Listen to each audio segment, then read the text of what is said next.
우리 한 목소리로 합독하겠습니다.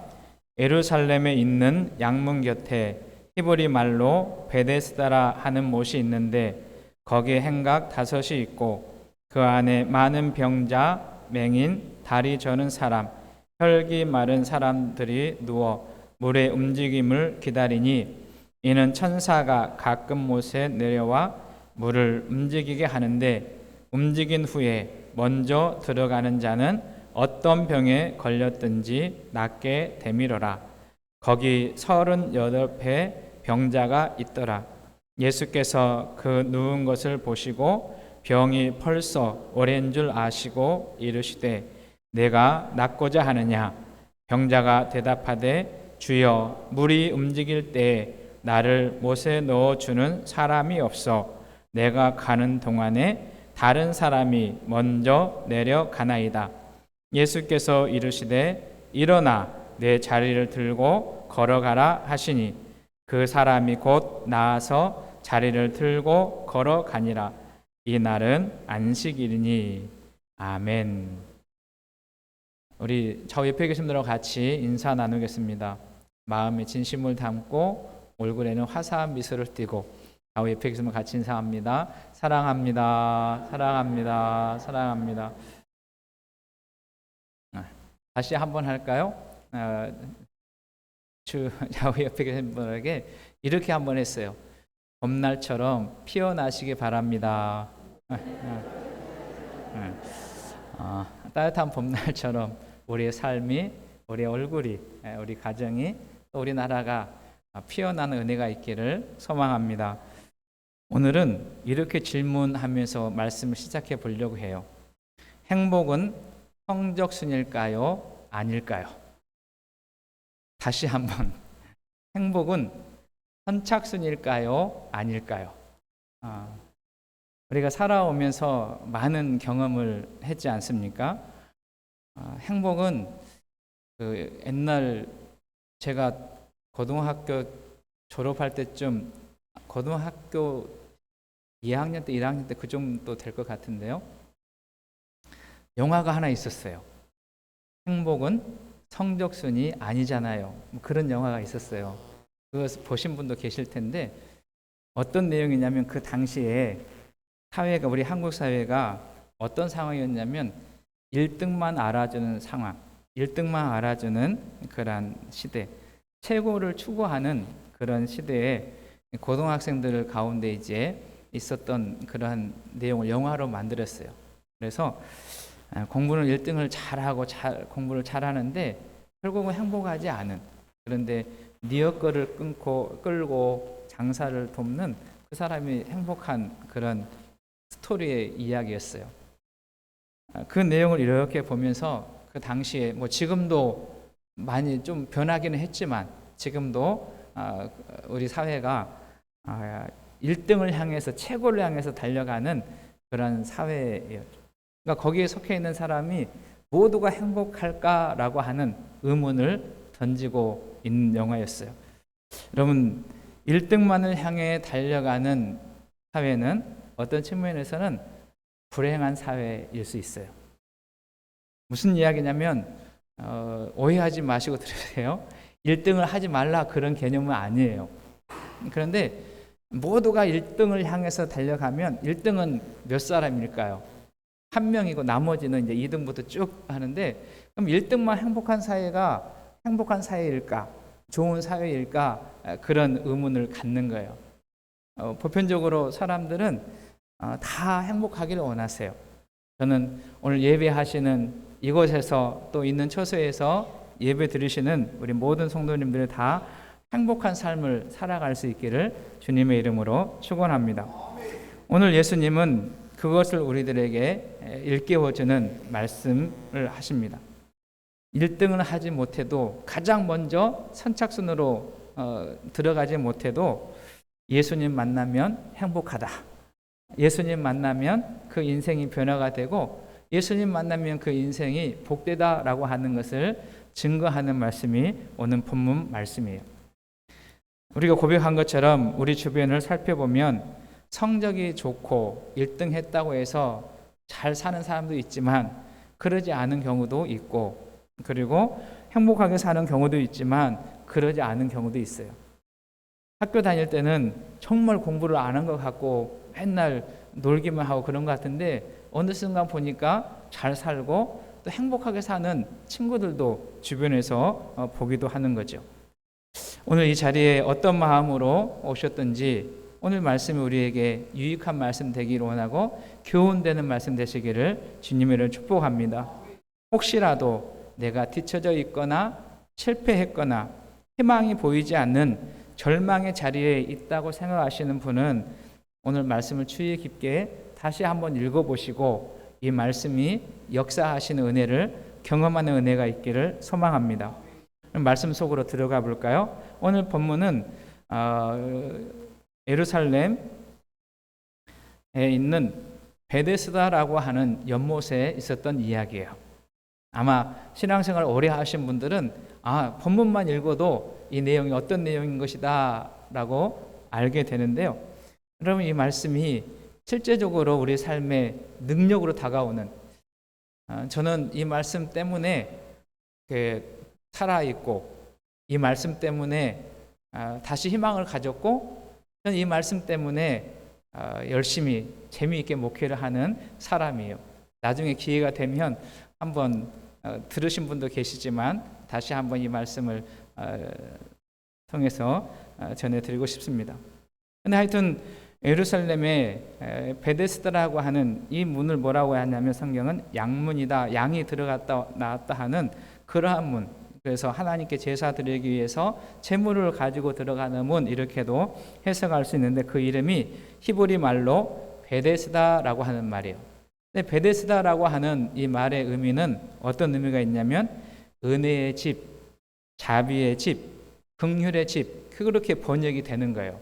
그러니까 베데스다라고 하는 곳에 그것이 있는데 그것은 은혜가 있고 자비가 있고 긍휼이 흐르는 그러한 지역, 그러한 곳이다, 이렇게 해석을 할 수 있는 거죠. 거기에 행각 5이 있었다라고 하는 말은 정자가 이렇게 준비되어 있었다, 그런 말입니다. 그런데요, 거기에 사람들이 모여들었어요. 어떤 사람들이 모여들었는가 성경을 보게 되면 5장 3절에 보면 그 안에 많은 병자, 맹인, 다리 저는 사람, 혈기 마른 사람들이 누워 물의 움직임을 기다리더니, 이렇게 기록해요. 그러니까 여기 보게 되면 5장에 보면 이 베데스다에 세 부류의 사람들이 모여들어요. 근데 첫 번째 부류는 뭐냐면 많은 병자, 그러니까 다양한 질고로 고통당하고 앞을 보지 못하고 다리를 절고 혈기 마른 사람들이 있었다라고 하는 거예요. 어떤 측면에서 이 사람들은 힘들게 살아가는, 그러니까 세상을 살아갈 때 힘들고 고통스럽고 또 애롭고 쓸쓸하게 살아가는 사람들이 이곳에 모여들었던 거죠. 그런데 4절에 보면 왜 모였는가에 대한 이유를 설명해요.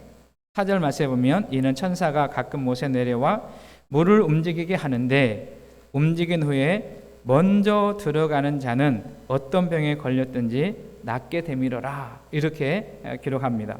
그러니까 이 연못에는 전설 같은 이야기가 내려오는데 가끔 천사가 내려와서 이 물을 휘젓는 그러한 일이 있게 되는 거예요. 그러면 그것을 본 사람들 중에 그 주변에 수많은 사람들이 모이지 않겠어요? 그래서 선착순처럼 1등이 먼저 딱 들어가는 사람은 무슨 병에 걸렸든지 낫게 됐다. 이게 이제 소문이 퍼지게 되니까 주변에 있는 사람들뿐만 아니라 멀리 있는 사람들도 이 주변에 모여들게 되었던 거죠. 모르긴 몰라도 여기에 모여든 사람들은 아마 이런 심정이었을 거예요. 지푸라기라도 붙잡고 싶은 심정. 세상에서는 더 이상 희망이 없고 세상은 더 이상 살아갈 수 있는 능력이 없기 때문에 지푸라기라도 붙잡는. 질문 한번 해볼까요? 여러분, 물에 빠진 사람이 지푸라기 잡으면 살까요? 아니면 떠내려 갈까요? 지푸라기가 힘이 있어요? 없어요? 없지요. 그러니까 이건 무슨 표현이냐면 그만큼 간절하고 그만큼 애절하고 그만큼 마음속에 가슴 아픈 심정을 가지고 지푸라기라도 아무 힘도 없고 아무 능력도 없는 그 지푸라기라도 붙잡고 살려고 하는 그런 마음을 가지고 모인 사람들이 이곳에 있었다라고 하는 거예요. 여러분, 지난주에 말씀을 잠깐 생각해 보면 성도들은 지푸라기를 붙잡는 사람들이 아니라 살아있는 주님의 말씀을 붙잡아야 합니다. 그럼 그 말씀이 힘이 되고 그 말씀이 능력이 되고 그 말씀이 기적을 창조하는 역사를 경험하는 우리 모두가 되시기를 주의는 축원합니다. 그러니까 그만큼 이 사람들은 간절하고 그리고 그만큼 긴급한 마음을 가지고 모여들었다라는 거예요. 또 한 사람이 등장해요. 5절 말씀에 보면 거기 38배 된 병자가 있었다.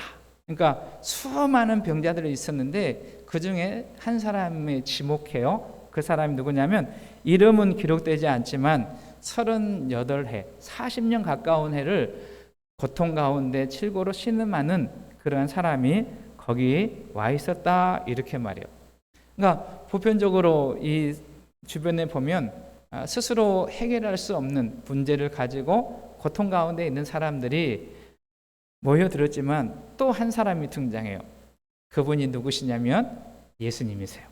6절 말씀에 보면 예수께서 그 누운 것을 보시고 병이 벌써 오래된 줄 아시고 이르시되 내가 낫고자 하느냐 이렇게 하시면서 예수님이 짜잔짠 하고 등장하세요. 여러분, 이 말씀은 대단히 중요한 말씀인데요. 저는 예수님께서 저와 여러분들의 상황 속에서도 그리고 우리들이 눈물 짓고 있는 스스로 일어날 수 없는 그 상황 속에 예수님이 찾아오시는 줄로 믿습니다. 그 예수님이 찾아오셨다는 거예요. 예수님은 낮은 곳으로 사람들이 찾지 않은, 사람들이 누구도 관심 갖지 않은, 제가 한번 설교 준비하면서 이런 생각했어요. 여기에 건강한 사람이 갔을까라고 하는 생각이에요. 여러분, 건강한 사람들은 여기에 가지 않았을 것 같아요. 여기 가면 다들 절망 가운데 눈물 짓고 스스로 움직일 수 없는, 심지어는 환자들이 많으면 또 이렇게 냄새도 많이 나지 않아요? 그러니까 누구 한 사람 가지 않는 그곳에 누가 가셨냐면 예수님이 가셨다. 우리도 마찬가지예요. 우리도 우리의 삶의 현장에서 우리가 눈물 짓고 외로이 쓸쓸히 주저앉았을 때 누구 한 사람 관심 가져주지 않고 손 내밀지 않을 때에 주님께서 찾아오시는 줄로 믿습니다. 그것이 예수님이 우리에게 주시는 은혜예요. 예수님께서 38년 된 병자를 찾아오셔서 하시는 말씀이 같이 한번 할까요? 내가 낫고자 하느냐. 잘 한번 생각해 보세요. 예수님은 참 심술궂으신 그러한 경우가 성경에 읽다 보면 돼요. 이런 6절 이 말씀을 보게 되면 예수님은 이 사람의 사정과 형편을 다 아셨어요. 여기 보면 예수님께서 그 누운 것을 보시고 병이 벌써 오래된 줄 아시고, 그러면 오래된 사람이 간절한 소망 뭐겠어요? 오직 하나, 낫고자 하는 그런 마음이 있지 않겠습니까? 근데 예수님은 그것을 물어보시는 거예요. 내가 낫고자 하느냐? 여러분, 조용히 그 주님의 말씀에 귀를 기울였으면 좋겠어요. 내가 지금 갑갑한 일을 만나고 앞으로 전진할 수 없고 옴짝달싹 할 수 없는 그러한 상황 속에서 우리 주님께 찾아오셔서 나를 부르시면서 네가 살기를 원하느냐? 내가 회복되기를 원하느냐? 내가 일어서기를 원하느냐? 이런 그 음성을 듣는 은혜가 있기를 소망합니다. 예수님께서 그렇게 질문하실 때 이 사람의 대답을 보세요. 7절 말씀에 보면 뭐라고 대답하냐면 병자가 대답하되 주여 물이 움직일 때에 나를 옷에 넣어주는 사람이 없어 내가 가는 동안에 다른 사람이 먼저 내려갑니다. 이렇게 말해요. 그러니까 이 사람은 자기가 처해 있는 상황, 이 상황을 누가 대신해 주지도 않고 도와주지도 않고 또 이 먼저 내려갈 수 있는 힘도 능력도 없는 거예요. 한때 저는 이 말씀을 묵상하면서 이렇게 해석했어요. 이 사람들 나쁘네. 진짜 약한 사람 좀 도와주기도 하지. 그랬는데요. 이 말씀을 이렇게 묵상하다 보니까 저한테도 이런 생각이 드는 거예요. 만약에 내가 아파서 오랫동안 마지막 희망이라고 하는 베데스다에 가 있을 때 다 준비하고 있지 않았겠어요? 물이 움직이기만을. 그러니까 다른 사람 쳐다보고 다른 사람 살펴볼 겨를도 없이 어떻게 해서든지 먼저 뛰어가겠다라고 하는 그런 마음이요. 아마 모르긴 몰라도 우리 중에 이 사람처럼 애절한 마음, 간절한 마음, 그런 마음을 가지고 그 자리에 있었다면 아마 누구보다도 먼저 뛰어가는 것이 우리의 모습이었을 거예요. 그래서 이 사람이 그렇게 이야기하는 거예요. 나는 알 수도 없지만 나를 대신 넣어주는 사람도 없습니다. 그렇게 이야기해요. 그 이야기를 들으신 다음에 예수님께서 하신 말씀이 내 자리를 들고 일어나 걸어가라. 그렇게 말씀하세요. 그러니까 어떻게 했어요? 이 사람이 그 말씀 붙들고 그 말씀을 따라서 자리를 들고 걸어가게 되었다라고 하는 말씀이 오늘 본문에 이야기합니다. 여러분, 이 사건을 통해서 주님께서 우리에게 주시고자 하시는 은혜, 주님께서 이 기적을 통해서 우리에게 주시고자 하는 메시지 말씀이 있는 거예요. 저는 한 3가지 정도만 오늘 살펴보려고 하는데요. 첫 번째는 무엇이냐면 예수님께서 찾아오셨다. 여러분, 슬픔의 자리, 눈물의 자리, 옴짝달싹할 수 없는 자리, 누구도 관심 가져주지 않는 그 자리에 누가 찾아오신다고요? 예수님이 찾아오시는. 그럼 찬송가 중에 이런 찬송이 있어요.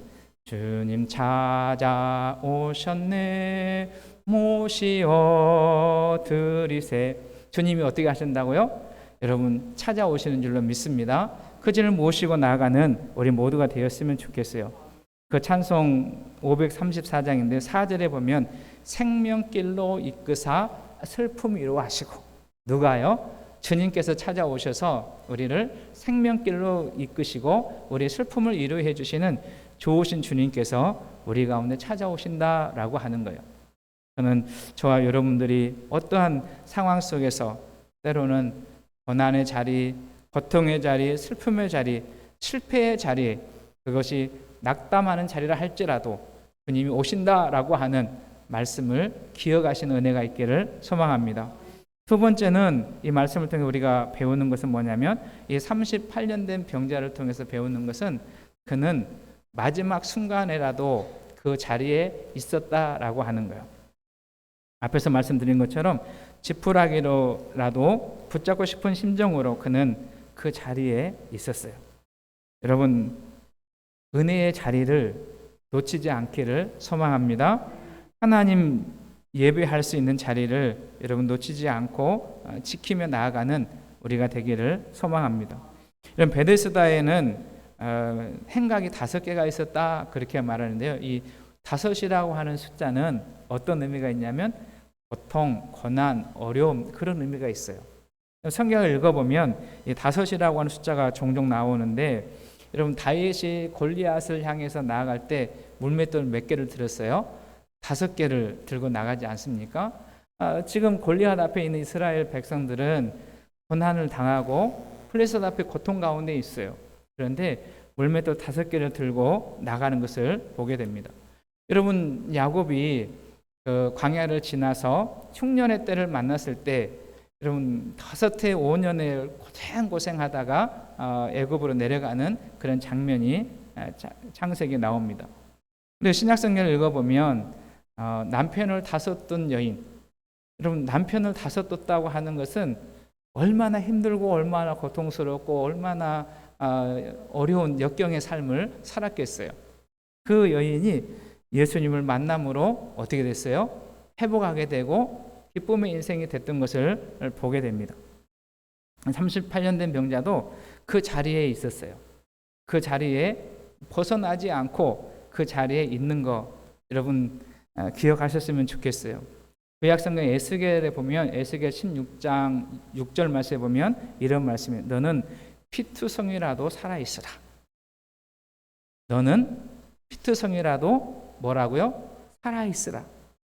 그 상황이 더 이상 견뎌낼 수 없는 고난의 자리, 슬픔의 자리, 고통의 자리라 할지라도 포기하지 말고 그것을 지키고 거기 살아있으면 하나님을 만나는, 그래서 여러분 우리가 하나님을 만나는, 주님을 만나는 좋은 통로는 무엇이냐면 고난과 어려움과 슬픔과 실패의 자리, 거기서 주님을 만나는 은혜가 있을 줄로 믿습니다.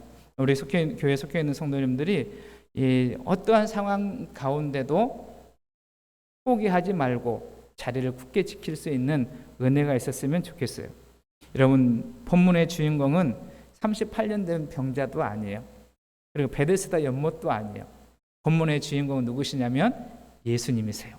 예수님이 가시는 곳에, 예수님을 만나는 곳에 무슨 이야기가 흐르게 되냐면 자비가 일어나게 되고 긍휼이 일어나게 되고 은혜를 경험하는 자의 삶을 살아간다라고 하는 거예요.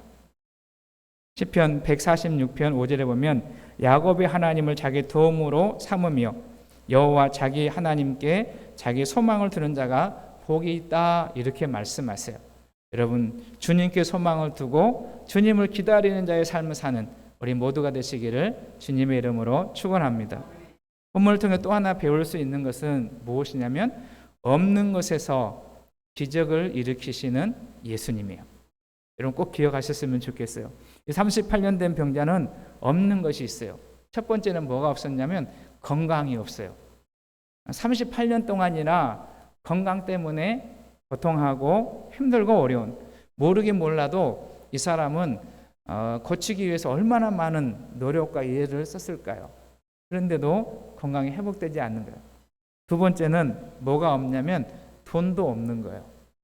돈이 있으면 사람들은 어떻게 하냐면 더 좋은 명예를 찾아가는, 지금도 그러지 않아요?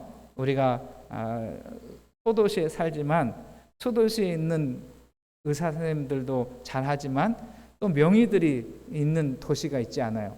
그래서 기차를 타고 KTX를 타고 심지어는 비행기를 타고 찾아가죠.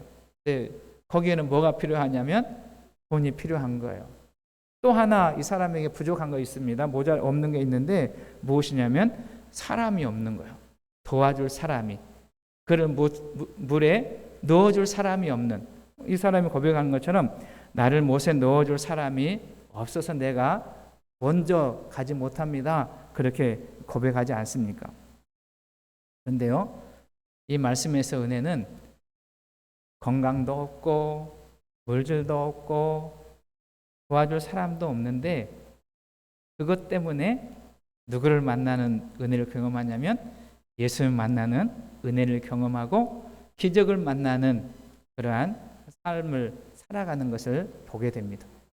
사랑하는 성도 여러분, 혹여라도 우리 중에 없는 것 때문에 좌절하거나 낙심하거나 절망하지 말고 여러분 그것을 통해서 찾아오시는 예수님을 기대하고 예수님을 만나고 예수님께서 행하시는 은혜를 경험하는 우리 모두가 되시기를 주님의 이름으로 축원합니다. 여러분, 오늘 나에게 있는 것보다 없는 것이 많다고 우리는 한탄하고 낙심하고 절망합니다. 나에게 건강이 없고 돈이 없고 사람이 없다고 낙심하지만 우리 주님은 그 자리에 찾아오셔서 우리를 만져주시고 위로하여 주시고 손잡아 주시고 회복의 은총을 더해 주시는 좋으신 하나님이십니다. 이런 그 주님을 만나는 우리 모두가 됐으면 좋겠어요. 우리 교회도 주님께서 들어오시고 주님께서 역사하시면 기적의 현장 베데스다가 될 줄로 믿습니다. 주님을 기대하며 나아가는 우리 모두가 되기를 소망합니다. 말씀을 정리합니다. 사랑하는 성도 여러분, 이 세상은 어떤 측면에서 경쟁의 사회고 인류를 추구하고 1등을 추구하는 그러한 사회예요. 여기에는 참 행복이 없다는 것을 기억하시고 우리 마음 문을 열고 우리 가운데 찾아오시는 주님을 환영하고 그 주님을 모시고 살아가는 믿음이 있는 우리 모두가 되시기를 소망합니다. 아무리 희망이 없어 보여도 절망의 자리라 할지라도 주님께서 오실 때까지 그 자리를 벗어나지 말고 그 자리에서 포기하지 말고 주님을 기대하시는 우리 모두가 되시기를 소망합니다. 여러분, 절대 희망을 포기하지 말고 주님 오시면 역사가 일어난다. 주님께서 만져주시면 살아나는 역사가 일어난다라고 하는 믿음을 소유하시고, 여러분 없는 것 때문에 낙심하지 말고 예수님으로 만족하는 삶을 살아가는 우리 모두가 되시기를 주의 이름으로 축원합니다. 여러분 이 현장에서 주님을 만난 것처럼 우리 인생의 일생일대의 가장 큰 복은 무엇이냐면, 우리 가운데 찾아오셔서 우리의 사정의 형편을 따지지 않고 묻지도 않으시며 크신 사랑으로, 넓은 사랑으로, 자비의 사랑으로 안아주시는 예수님, 그분 때문에 우리가 다시 일어날 수 있고 다시 살 수 있고 다시 희망의 길을 걸어갈 수 있습니다. 오늘 본문에 등장하는 사람이 예수님 때문에 다시 일어나서 걸어간 것처럼 우리들에게도 이런 역사가 있기를 주님의 이름으로 축원합니다. 주님께서 도와줄 줄로 믿습니다. 우리 잠깐 기도하는 시간 가졌으면 좋겠어요. 오늘 말씀을 생각하시면서 혹여라도 우리 중에 낙심된 마음으로, 절망스러운 마음으로 내일의 희망을 잃어버리고 찾아오신 분이 있다면, 오늘의 말씀이 나에게 주신 말씀, 나를 살리시는 말씀, 나를 회복시키는 말씀이 되게 해달라고, 그리고 끝까지 믿음 잃지 않고 소망 잃지 않고 주님께로 나아가는 우리 모두가 되게 해달라고, 또 우리가 없는 것 때문에 좌절하거나 낙심하지 않고 우리 가운데 찾아오셔서 다시 살아갈 수 있는, 다시 일어날 수 있는, 다시 걸어갈 수 있는 주님을 기대하며 도와주시라고 잠깐 기도하겠습니다.